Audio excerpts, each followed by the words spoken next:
What's up, guys? DK here with Collector's Impact, and I hope that everybody's having a good start to their fall this year here in the craziness of 2022. So I just heard the news on this Black Lotus, other, beta cards being reprinted kind of situation as, quote, non-official, special editions with different backings, and all of that, and just wanted to give my comments on that as...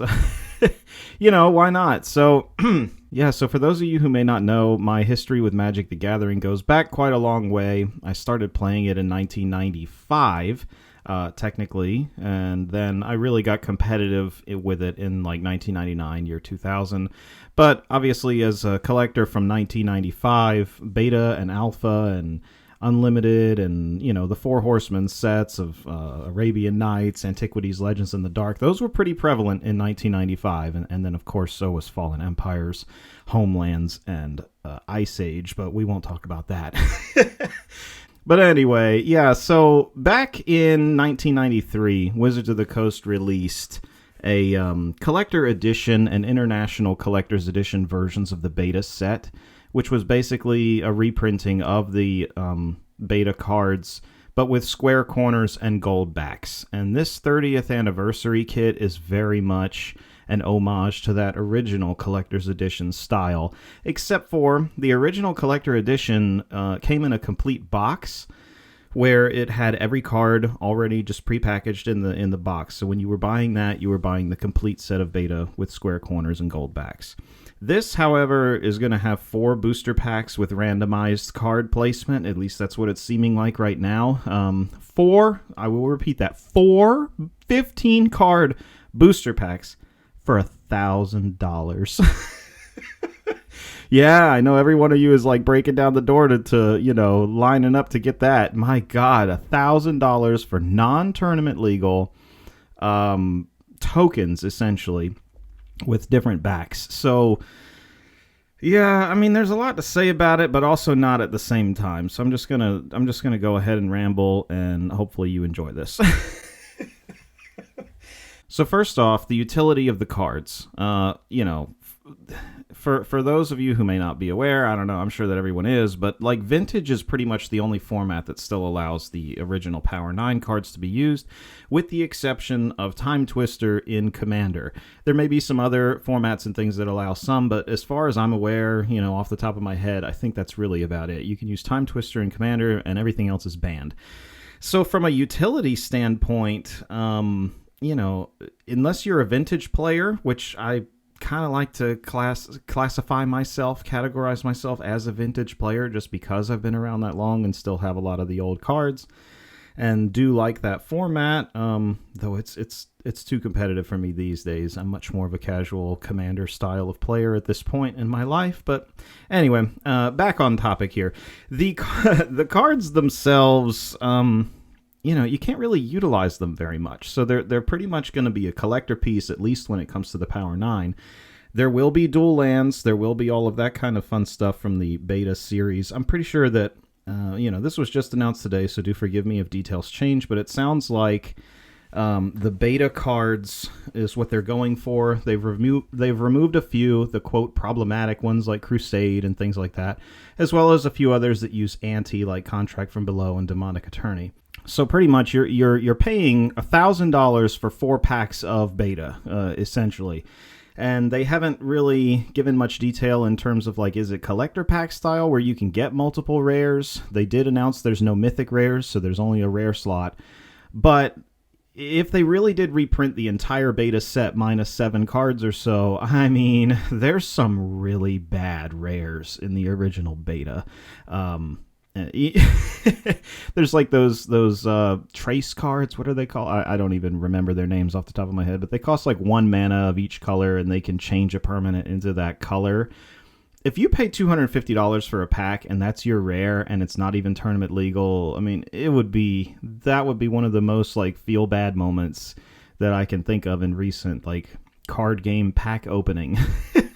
If that's really the case. Now, obviously, this is speculation at this point. I'm hoping that's not the case, but either way. the utility of the cards, you can't really use them. So they're going to be used for collectibles, sending off for grading, and just to say that you have a Black Lotus, even though it's not technically, quote, real. It's not a real card. It's a tokenized, special edition version of the card. So it's not even... I don't know. The price point...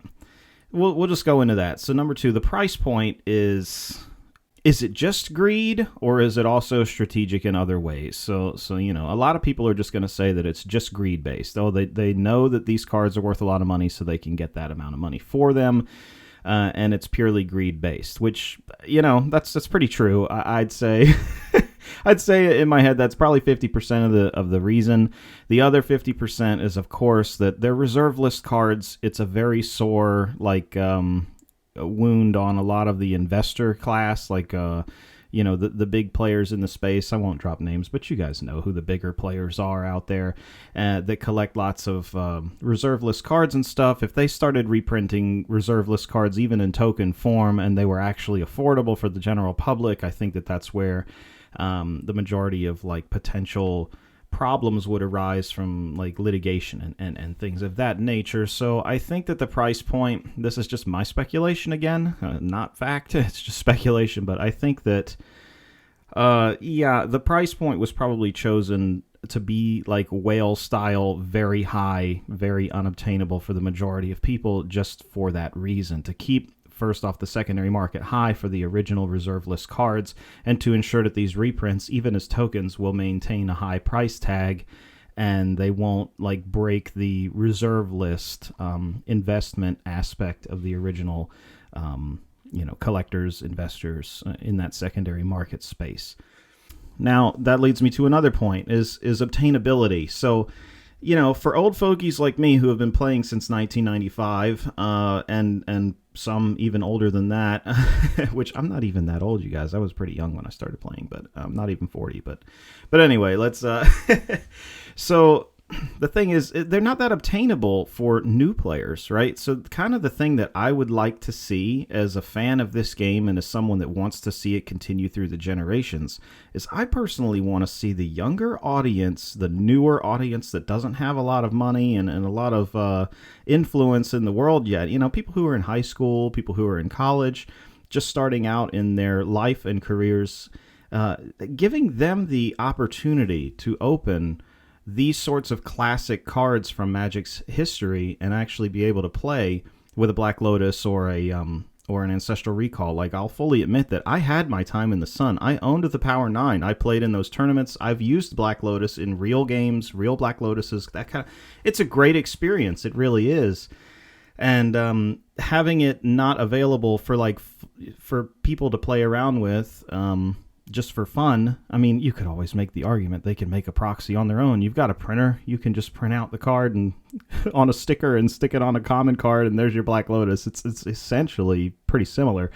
But yeah, to have that actual Wizards-produced version of a Power 9 card as a younger person that gets to experience it, it would be really cool. I think that that's a missed opportunity. I really do. I think that sharing in that history of the game with the younger generation and kind of getting an interest in Vintage kicked up again, as well as just a passion for those particular cards in a younger, newer generation, that's a missed opportunity, in my opinion. And to add to that, I would say that, from the greed level perspective, so they're releasing Dominaria... what's it called? Dominaria Remastered. They're releasing that next year in 2023. And that's going to be kind of an homage set to the history of the original cards from Dominaria, which is awesome. No doubt that's awesome. The set, I really like the concept, but this is a huge missed opportunity. They could have taken these 30th anniversary token cards and actually used them as inserts in the collector boxes or even the draft packs, and really kind of shared this experience with the entire player base, the community. And why they chose to go this route, it's anyone's guess. I mean, again, I think that it's half greed, half trying to cover their asses in terms of potential litigation from the heavier whales in the space. But again, speculation. But what do you guys think? Is that a missed opportunity? Should they have put them as inserts in Dominaria United? Not United, geez. Well, they did put the Legends cards. They opened real boxes of Legends and threw the cards in those collector packs. So why not do this 30th anniversary thing in the Dominaria Remastered, you know? And Brothers War could have had Antiquities, and then the Remastered could have had the Remastered of Beta. I mean, the theme was... It was there. It was ripe for the picking. Anyone who's familiar with marketing and advertising and anything of that nature should have picked up on that. But there's forces that are unknown to us as the player base and collectors that probably got involved in these decision-making processes and prevented that from becoming a reality. And my only question is, like, why? Man, that would have been so damn cool. It would have been really nice, and it would have got the hype that was needed. This is going to cause a lot of division and a lot of anger. Wizards is like... I just don't understand some of their decisions. They need to really get a third party in there to ask some of these questions to, and really bounce ideas off of them. You know, there are actual intelligent people that play this this game. You know what I mean? That have very advanced careers in corporate America and other, you know, that can help out with certain advice and things that would probably be glad to help out. And I just anyway. I think that should have had a lot more consideration. This feels really weird how they did it. Now, that's not to say that I'm unhappy with it. I'm not necessarily complaining about this product and about the fact that they're reprinting the cards. In fact, I think it's a good thing that they're reprinting these cards. They needed a reprint a long time ago. Now, I'm not against abolishing the reserve list. I'm for expanding the reserve list, and I made a whole video on that. I'll go ahead and link it in the description if you guys are interested in hearing me ramble about that. It's a pretty long video, but it's worth it if you like the reserve list topic, and it fully fleshes out and explains why I think that expanding the reserve list is better than abolishing it. But yeah, anyway, I'm not against them reprinting these cards. I think it was long overdue. And I'm very curious to see how this is going to unfold. I'm very curious to see the secondary market valuation of these cards, the order limits that are placed on these cards, and all of the details to come here in the next few weeks and or months as they get ready for the launch, which is, I think it's November the 28th or something like that. It's in the later part of November, so yeah, if you're interested in paying $1,000 for four packs, set yourself a calendar reminder to look into that in mid to late November. Yeah, I mean, what do you guys think? Are you going to spend $1,000 on these booster packs? Is it worth it to you? They're not even tournament legal. You can't go play in a vintage tournament unless they accept proxies. But it's really cool to have and hold such awesome, you know, pieces of Magic history that are reproductions by Wizards of the Coast. It's always just a highly demanded thing. So it'll be nice to see that demand actually get fulfilled in some weird backwards way. Anyway, thanks for coming by and checking out this video. I hope that you enjoyed it. So if you did, please do give it a thumbs up, as it still helps with the YouTube and all that kind of stuff. And let me know what you think in the comment section. Very curious to hear from you guys about how you feel about these cards, these reprints, and you know, your initial take on this. Anyway, thanks again for coming by, and I hope to see you back for another video in the future. Take care.